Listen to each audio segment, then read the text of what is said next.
হলো নমরুদ চাইলেন ইব্রাহিমের মুখ বন্ধ করবে, আর আল্লাহ চাইলেন ইব্রাহিমের দ্বারা ধর্মের কাজ করাই নেবেন। কাড্ডা সবাল হলো, এই জোরে বলেন কাড্ডা সবাল হলো। আওয়ামী লীগ চাইছিল বাংলাদেশ জামাত ইসলামকে নিশ্চিহ্ন করে ফেলবে, আর আল্লাহ চেয়েছে বাংলাদেশ জামাত ইসলামের মাথা উঁচু করে রাখবে। কাড্ডা সবাল হয়েছে, কাড্ডা সবাল হয়েছে। বাংলাদেশ আওয়ামী লীগের নেতাকর্মীরা সেই সঙ্গে জাতীয় পার্টির নেতাকর্মীরা বলতো বাংলাদেশ জামাত ইসলাম আর কখনো মেরুদণ্ড সোজা করে দাঁড়াতে পারবে না, কারণ তাদের শীর্ষস্থানীয় নেতাদের সব ফাঁসি হয়েছে।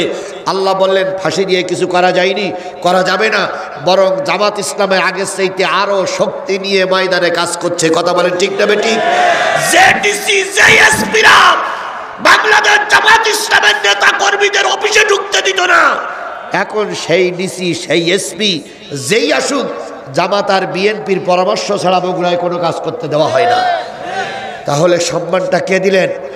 আরো জোরে বলেন কে দিলেন?